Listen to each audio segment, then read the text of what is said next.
The adoptive mother of an 11-year-old girl from Spring Valley pleaded not guilty to murder and torture charges just hours ago in court. Good evening and thank you for joining us. I'm Carlo Cicchetto. And I'm Jesse Pagan in for Marcella Lee. The adoptive grandparents are also charged in the death of Aarabella McCormack.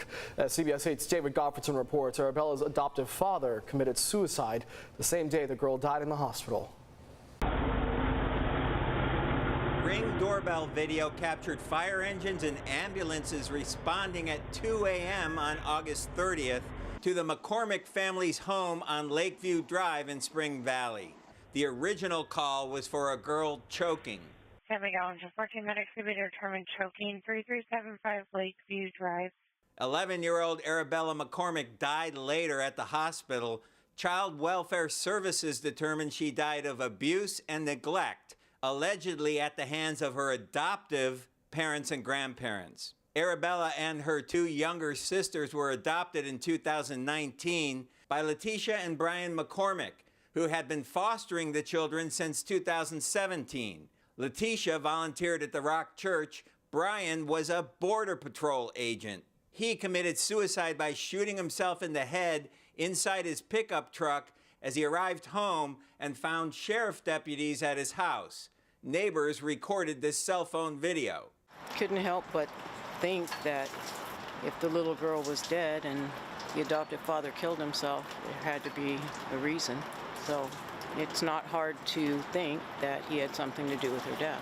One neighbor recalled the adoptive mother about a year ago telling her she was having trouble raising the kids. The little girls had issues with temper tantrums and bad behavior, and she asked me if I ever heard them screaming, and I said no.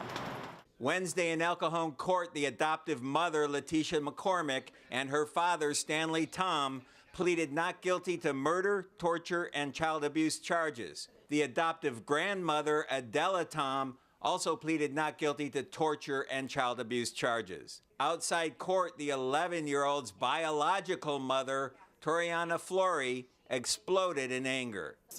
When she passed away, she was not healthy. She had multiple fractures that were healing.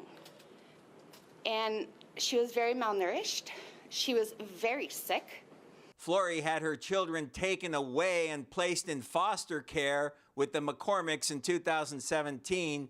She said there had been several complaints of abuse against the adoptive family. I pray Leticia and her parents rot in that prison. I do. Because what they did to my children, they tortured these children. If convicted on all counts, the defendants face life in prison. They'll be back in court next week. At the El Cajon Courthouse, David Goffredson, CBS 8.